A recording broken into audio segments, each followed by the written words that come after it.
Kelly was bored. Growing up in a quiet Amish town in northeastern Ohio in the 1970s, she was always on the hunt for excitement.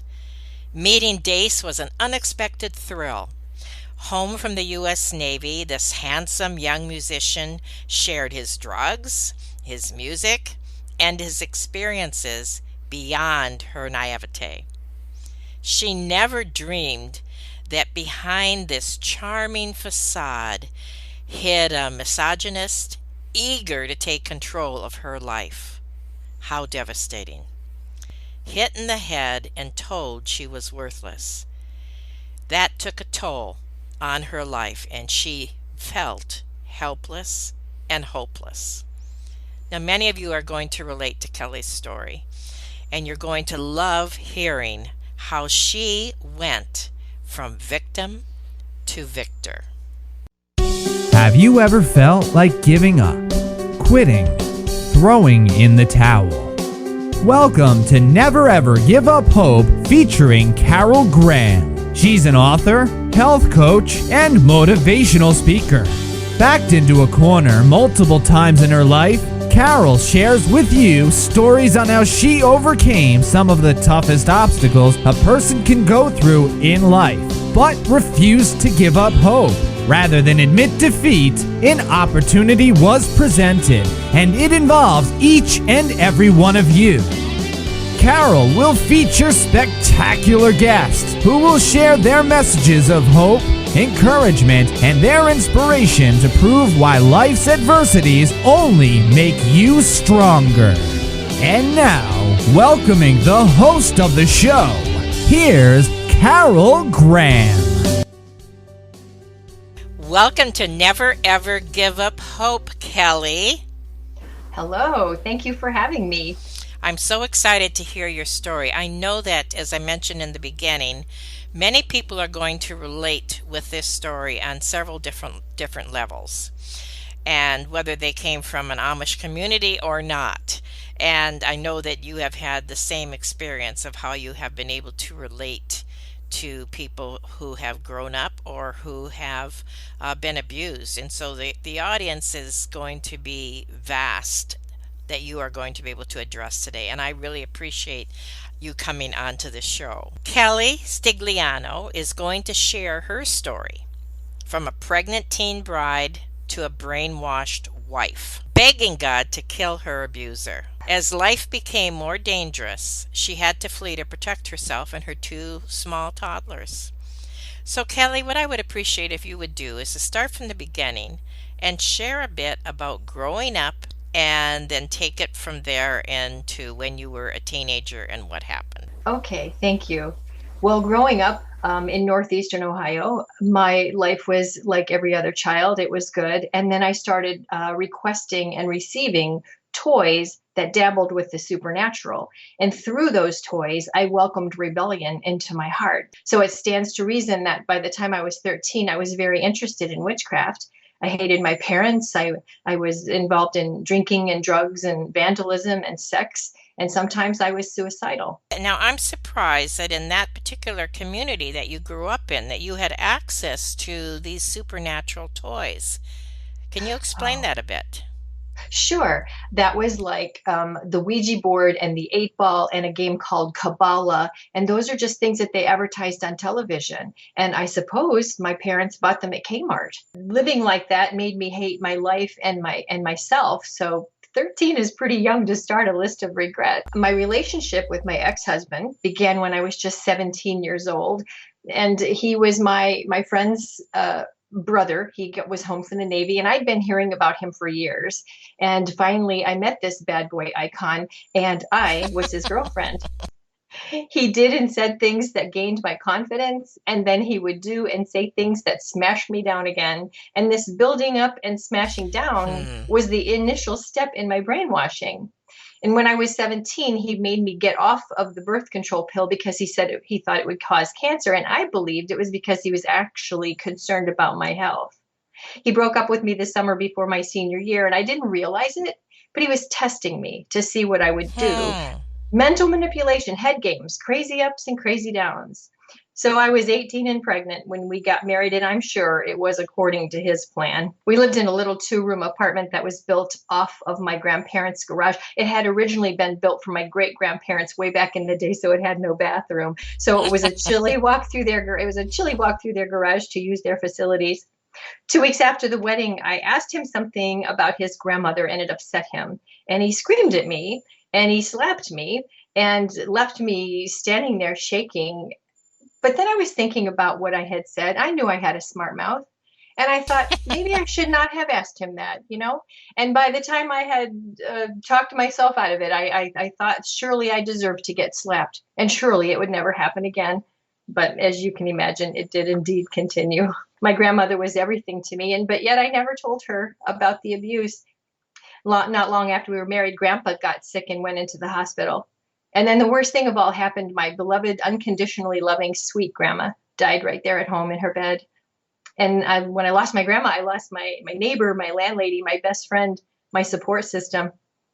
My husband hit me when I was pregnant. And when he hit me when I held our newborn daughter, I realized that he couldn't or wouldn't control his temper. Fear defined my life, and I saw no way out.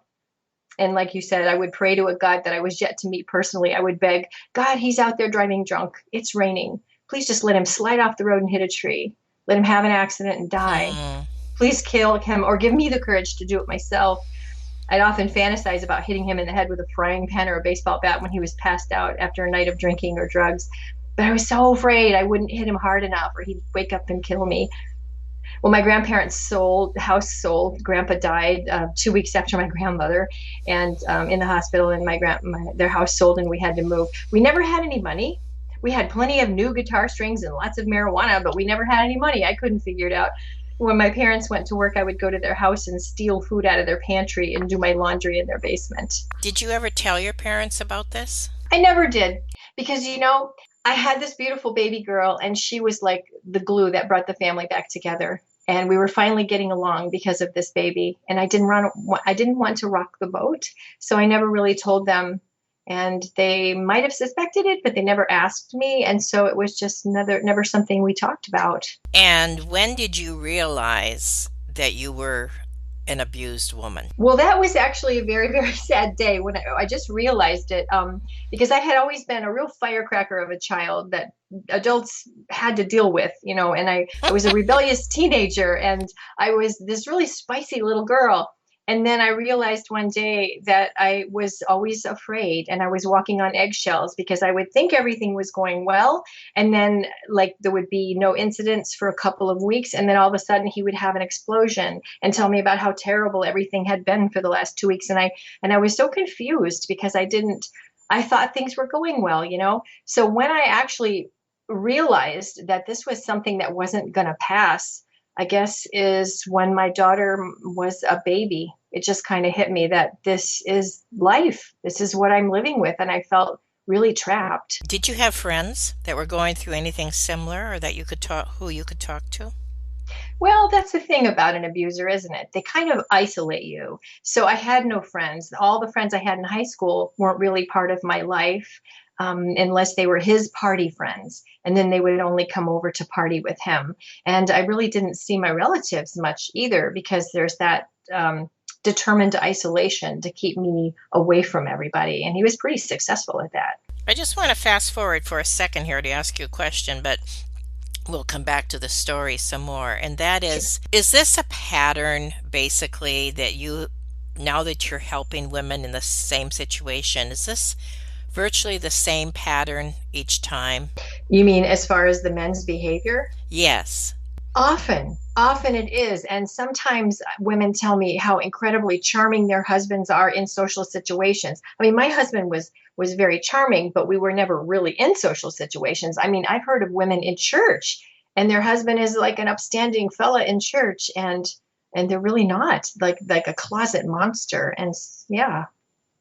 Would you say that this is more like a narcissist behavior? I think so. All right. Anything else you want to share about your story? Just what you were feeling, what you were trying to think might be an escape for you? Anything more about your story before we go on? I saw no escape. I had this wonderful bulldog, and he was my best friend all day, every day. And I would cry on him, and he would put his big old paw on my shoulder. And he was Aw. the best. He was the best. He was just my best friend. And he loved my daughter and protected her as a tiny child. And yeah, that was really all I had. What I had at the time was a delightful bulldog. That's all I had. Well, that's even more than what some people have, right? I mean, I know you cried into her fur, right? Yes, his fur. His Yes. And fur, sorry. yes, and Okay. some people don't even have that. I know. Exactly. Okay, so now you are realizing that you are abused. Did you make a plan? Like, what was the next step and how to get out of it? I did not make a plan because I didn't have, in my mind, I probably did, but in my mind at the time, I didn't have anyone I could turn to. So my only plan was begging this God, who I was yet to meet personally, to kill him or to try to get the courage myself to do it. And I never was able to do that. And thank God that was not a prayer that the Lord ever answered for me, or I'd probably be in jail right now. So no, Oh, I never had a plan, I'm afraid. okay, so what happened? Well, after I had baby number two, he got mad and quit another job, and he went out west to look for work. And when he did, I moved in with my daughter, and I moved in with my parents. And that summer, I had baby number two. Okay. And then he had us come live with him in Phoenix, Arizona. That's where he got a job. Okay. And we lived there for 7.5 violent months. And after the worst night of violence, one of my neighbors said, "You need to go back home to Ohio where you belong before something really tragic happens." So I How called did your my dad neighbor know what was going on? because they could hear it. It was an Oh, apartment complex. okay.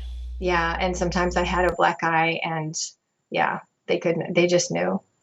I did leave him one time when I was in Arizona. I went to a battered women's shelter with both of my toddlers, and that was only for one weekend because he cried me back home and told me everything would be fine. And of course, it Mm, was not. mm-hmm. So when my neighbor said, "You need to go home to Ohio where you belong before something really tragic happens," I called my dad at his new job.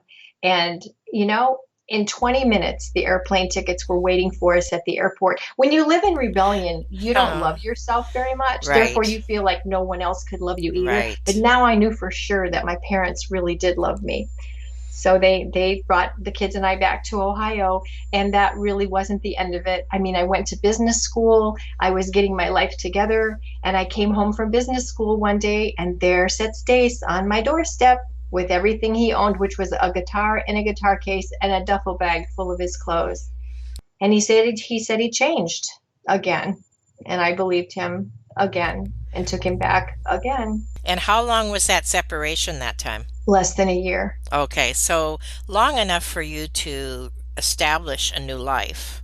Yes, and I was starting to actually regain my self-confidence, and I was starting to find independence because I had gone from being my parents' child to being this abused wife, and I never really had any time of independence. And so I was really starting to come into my own and to enjoy my life. And then I allowed myself to be put right back in that position again. So you bought the lie. I did. And what about your parents? Did they try to talk you out of it?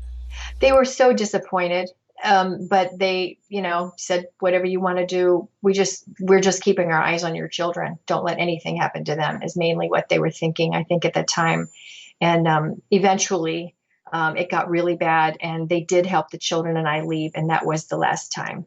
That was the last time. I don't know why they would have believed me that I was actually leaving him this time, but for some reason they did, and they helped us. They bought the kids and I a brand new mobile home out in the country, and so they moved the kids and I into that, and Dace went back to Phoenix, and then he did fly back for the divorce, but that was the end. Were you concerned that he would look for you, or did he try to find you, or He flew back to Phoenix, so he knew where I was in Ohio, and he did try to stop the divorce from long distance. That really was hard, and it was, of course, expensive because he kept stopping the divorce. But when he did finally come back, we did have the divorce, and then he went back out west. And he was pretty much, well, we did communicate for a while through the mail. He never paid child support.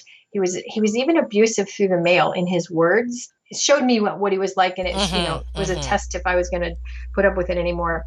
But then eventually he just dropped off the face of the earth. And how did your children respond to all this? Well, when we came home from when I picked them up from the babysitter's house, when I came home from business school that day, and he was sitting on my doorstep, they were so excited to see him. Oh, Daddy! And you know how children are; they're very Of forgiving. course. Yeah. And so by the time he really left, they just really didn't say a lot. They were still little. They didn't really say a lot. I think that they were probably lonely for him. They were probably Mm, glad the fighting was over. But to be honest with you, I was so consumed with my own issues, I didn't probably give attention that a child in hmm. that position needed. We're going to take a short break, and then what I want to discuss, and I know you really want to share, and that is what women like yourself can do, what tools they have, and how they can get out from these kind of situations. And we're also going to talk about your memoir, which I absolutely love the title, called Praying for Murder, Receiving Mercy. Okay, so we'll be Okay, right back. thanks. Carol Graham would like to show you the path from misery to miraculous triumph in her fast-paced memoir, Battered Hope. She relates her determination to succeed as someone who experienced one horrendous nightmare after another. Gang raped and left for dead, loss of a child, husband falsely imprisoned, and cancer.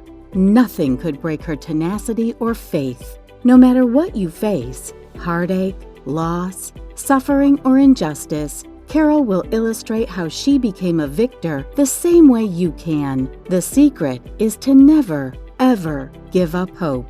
Order your copy at Amazon or batteredhope.blogspot.com.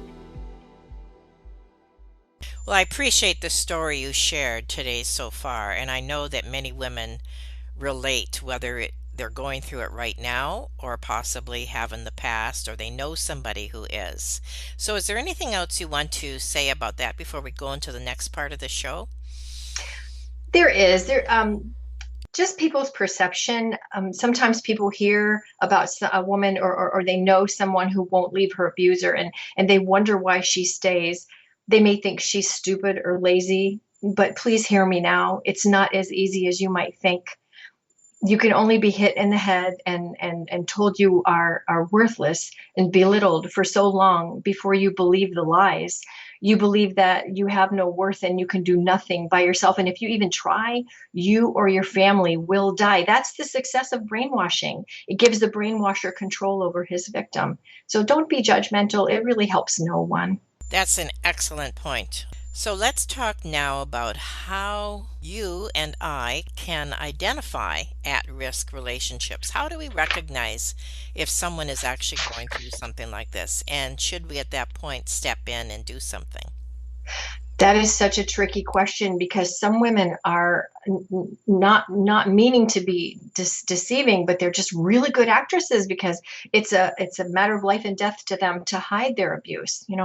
I think that sometimes you can tell by just watching the dynamics between them and their husband, or if you happen to raise your hand quickly in front of their face, or her face, and she winces. I think that's a pretty good tell. Oh, wow. Some Yes. Sometimes yes, and sometimes you just don't know, and it would be lovely if she would share that with you, but I think most times they won't, and if you suspect it, you could ask, but that doesn't mean she'll be honest with you Mm. that time. So just, I mean, maybe keep them too, or whatever, just kind of keep your eye on her because we are our sister's keeper. Can you really say something? And if so, is there like a good way or a bad way of saying something?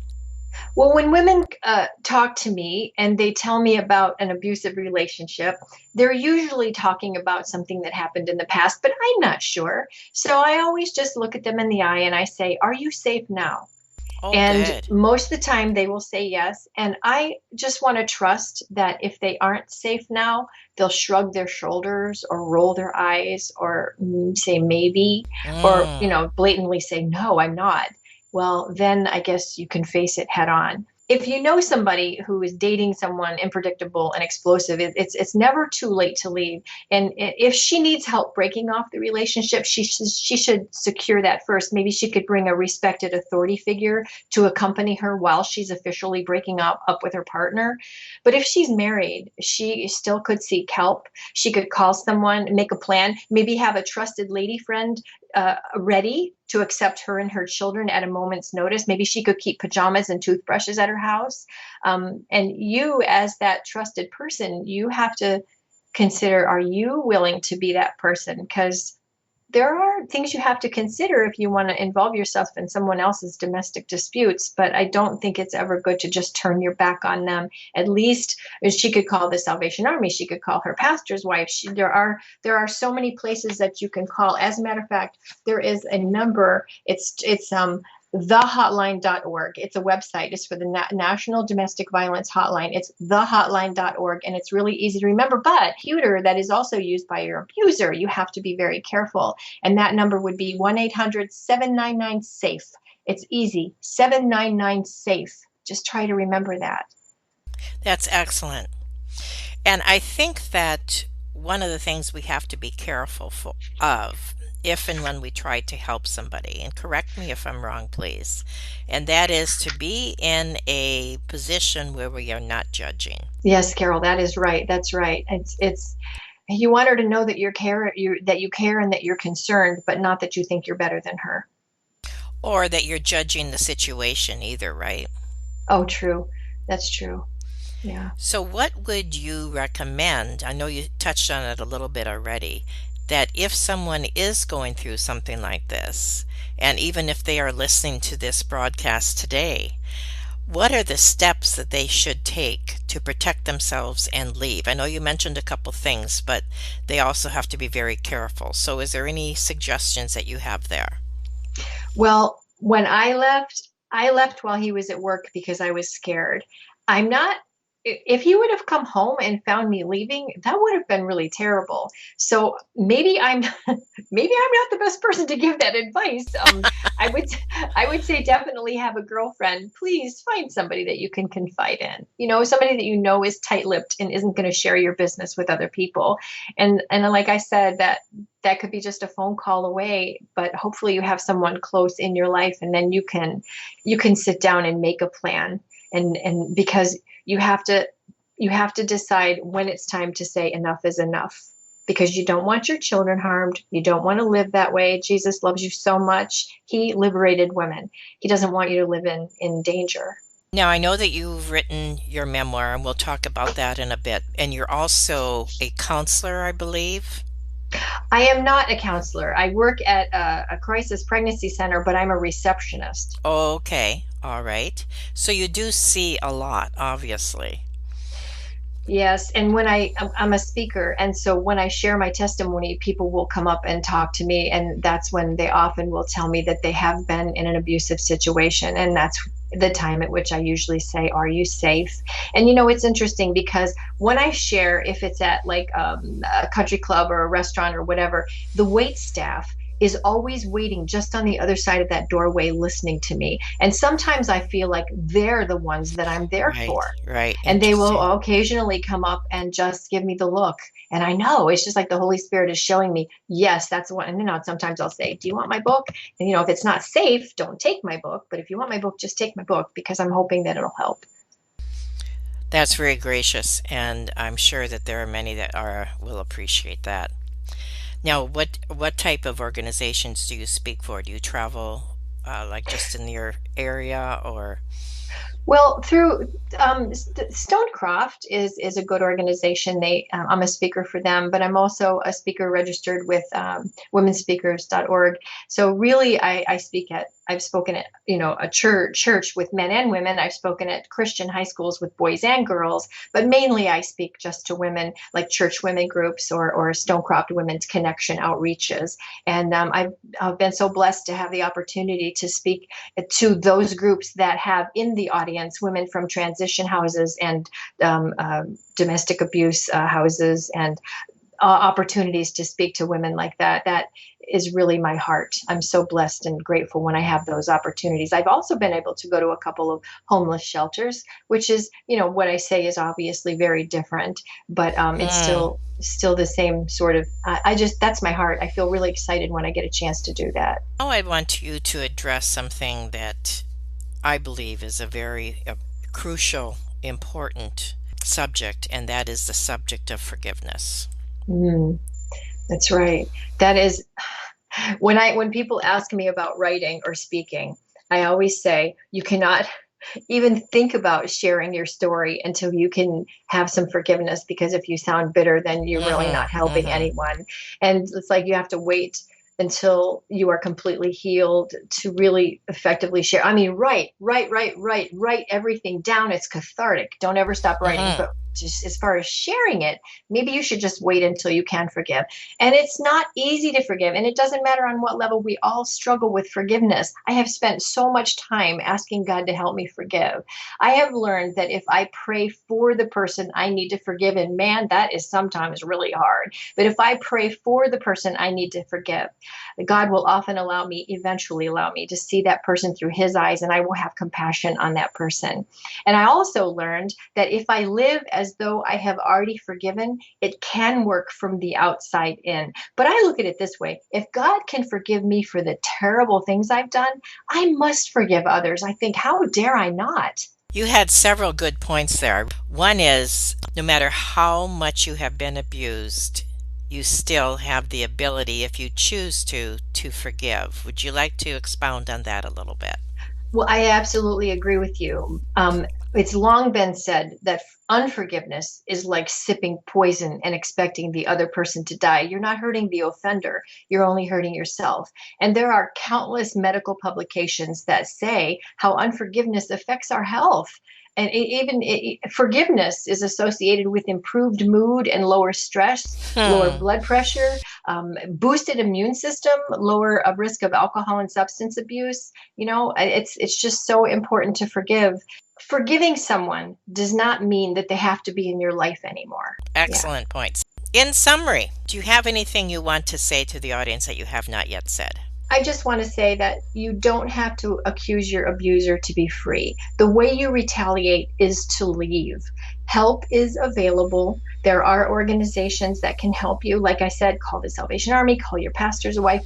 But there are organizations that can help you. You don't need to kill your abuser to leave. The way you retaliate, I mean, you don't need to kill your abuser to get out of your terrible situation. The way you retaliate is to leave. I can't stress that enough, because if you're in prison, nobody's benefited from that. So now tell us about your book. Who should buy it? Is it a novel? Is it appeal to strictly women who have been abused? Or just share us about your book. Well, it's written in two parts with photographs in the middle. The first part is for women in at-risk relationships and the people who love them. The second part is for single moms and the people who love them. But the whole book is really for anybody who needs to embrace forgiveness and receive hope. It is a memoir. It covers about 8 years of my life. And it's praying for murder, receiving mercy, from at risk to at peace, my journey from fear to freedom. My Journey from Fear to Freedom. Boy, that's a bumper sticker, right? That sounds good. Yeah. That's excellent. Well, thank you so much, Kelly. And if there's anything else you want to share, otherwise, I will just encourage the audience to first of all pick up your book, to share this podcast with anyone who they may be concerned about, that they may be going through something similar. And very often those are family members, which Yes. I'm sure you're very acutely aware. And so to share this message, to share this podcast, to pick up your book, to connect with you on social media. And I know that you're open to questions, or people who may be struggling in this area, that Yes. they can contact you and share their story and ask you questions. It would be private. So there are many things here that someone can do to protect themselves and to gain maybe a better awareness of what is available to them. Yes. Well, I didn't say that my book is available in paperback, ebook, and audiobook. Okay, excellent. Read by me. I yammer on for 10 hours. That's great. That's you must have the perfect voice for it. All right. Well, thank you again, Kelly. This has been enlightening. It certainly Thank has been you. encouraging, I know, for many. And still, when you share your story, from your past, you still have to dredge up that old stuff. And Yeah. it brings it, back to the forefront in some way. It's very evident because I have interviewed over 8 years, I've interviewed a lot of people who have Mm. incredible stories, and you can tell when they have not forgiven the offender. Mm. So that is very evident in this story that there is no unforgiveness, and showing that it can happen. We can Mm. live free from that. So Amen. thank you again for sharing, and we look forward to listening to this again. Thank you, Thank you so Kelly. much, Carol, for the opportunity. Thank you for listening to Never Ever Give Up Hope, featuring Carol Graham. Did you know that most people succeed because they are determined to? Quitting was never an option. Carol loves your comments and will respond to each one. So please subscribe and review this podcast. A rating of 5 stars would be outstanding and appreciated. Remember, if you are still here, there is always hope.